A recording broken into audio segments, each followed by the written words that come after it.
Bonjour à tous, bienvenue à notre méditation quotidienne.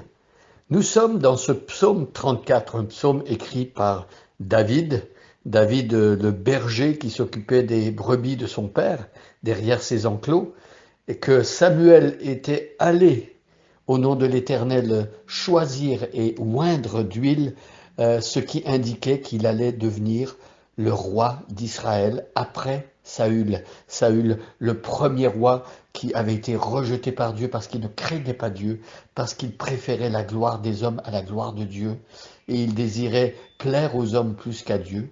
David, lui, a répondu à l'appel de Dieu, il est devenu le roi d'Israël, mais avant d'être roi, il a joué à la cour du roi, il a joué de la harpe, et David était un poète et un musicien talentueux, et donc il a composé des psaumes sous l'inspiration de Dieu. La Bible est un livre inspiré par Dieu, et nous avons un exemple de cette inspiration dans le psaume 34, un psaume magnifique où David parle d'une délivrance qu'il a expérimentée, et il témoigne en fait de cette délivrance. Je vais lire à partir du verset 5, et aujourd'hui nous allons nous arrêter au verset 8. Donc c'est David qui dit, moi je me suis tourné vers l'Éternel, et il m'a répondu. Oui, il m'a délivré de toutes mes frayeurs. Qui regarde vers lui est rayonnant de joie, et son visage n'aura pas à rougir de honte. Un malheureux a appelé, et l'Éternel a entendu, car il l'a délivré de toutes ses détresses. Et voilà aujourd'hui le verset sur lequel on veut se concentrer et méditer. Je le lis, c'est le verset 8. L'ange de l'Éternel campe autour de ceux qui le craignent et les délivre. Alors ici, au début du verset 8, David parle d'un type de créature spirituelle. Ce sont les anges. Alors que sont les anges? Les anges sont des messagers de Dieu. Ce sont des créatures spirituelles qui peuvent parfois, à l'occasion, prendre une apparence humaine et intervenir sur la terre en faveur de ceux qui croient en Dieu et qui craignent le Seigneur et qui reçoivent sa parole. Donc ici, l'ange de l'Éternel, c'est-à-dire que David précise ici que cet ange qui intervient dans la vie des croyants, c'est l'ange de l'Éternel, un ange de Dieu. Il faut savoir que depuis la création des anges, et à un moment donné, dans cette période avant la création de l'homme, il s'est passé quelque chose dans le monde spirituel.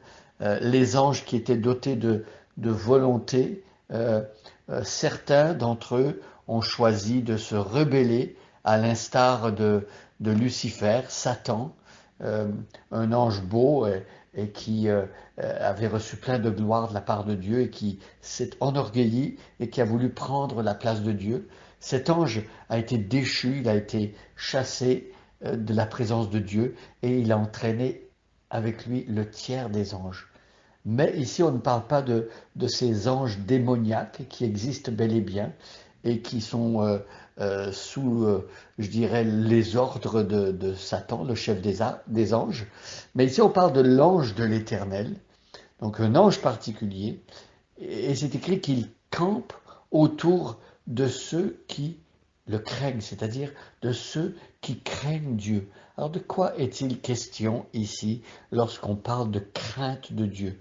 On ne saurait parler ici de terreur ou de crainte qui ferait en sorte que on ne voudrait pas s'approcher de Dieu, qui serait terrifiant et qui serait comme un ennemi qui ne voudrait aucun bien aux êtres humains. Alors c'est vrai que la présence de Dieu et sa sainteté font que l'être humain, en face de cette pureté, de cette sainteté, de cette immensité, de cette grandeur, de cette majesté de Dieu, tombe sur sa face et il pense mourir. Alors il y a cette crainte-là, c'est vrai, qui existe, parce que Dieu est créateur et nous sommes créatures, parce que Dieu est infini, nous sommes finis, parce que Dieu est éternel et immortel et nous sommes mortels, et surtout parce que nous sommes des pécheurs et Dieu est parfait. Et donc, dans la présence de Dieu, nous avons un sentiment de petitesse et d'indignité, d'impureté qui fait qu'on le craint. Mais ici, cette crainte, en fait, même une personne qui a confiance dans le Seigneur peut avoir cette crainte et qui pourrait être traduit ici par révérence ou par euh, respect, un profond respect. Donc l'ange de l'Éternel campe autour de ceux qui le craignent, ceux qui respectent Dieu, ceux qui le révèrent, sont entourés de la présence des anges protecteurs, des anges envoyés par Dieu pour protéger les croyants. Et donc ici, le texte nous dit que l'ange de l'Éternel campe autour de ceux qui le craignent. Donc lorsqu'on a l'idée de camper, c'est pas simplement une apparition furtive ou une présence euh, très très ponctuelle. L'idée de camper, l'ange de l'Éternel campe, c'est qu'il reste là et il surveille et il protège autour de ceux qui le craignent et les délivre. Alors, les anges ont ce ministère euh, de délivrance auprès des êtres humains, de protection. Euh, c'est un peu mystérieux de savoir comment les anges interviennent. Ce sont des êtres invisibles, on ne les voit pas, mais parfois se produisent des événements dans notre vie et on se demande pourquoi on n'a pas eu un accident, pourquoi on a été protégé dans telle ou telle situation particulière. Ou parfois, certaines personnes vont intervenir et ils disparaissent, on ne les voit plus. On demande aux personnes s'ils connaissent telle ou telle personne, on ne les connaît pas. Il peut y avoir parfois ce genre d'intervention des anges qui sont comme les agents secrets de Dieu. Il y avait Billy Graham, l'évangéliste américain, qui a eu un ministère puissant tout au long du 20e, de la deuxième partie du XXe siècle. Il avait écrit un livre et il avait dit que les anges étaient les agents secrets de Dieu, qui sont discrets, mais ils travaillent dans les coulisses pour le salut, pour protéger les enfants de Dieu. Eh bien, aujourd'hui, c'est ce que notre texte nous dit. Euh, David nous assure que ceux qui connaissent le Seigneur profitent et bénéficient aussi de la présence des anges que Dieu lui-même envoie. Les anges sont des serviteurs, ils n'ont pas d'autorité en eux-mêmes, ils servent Dieu.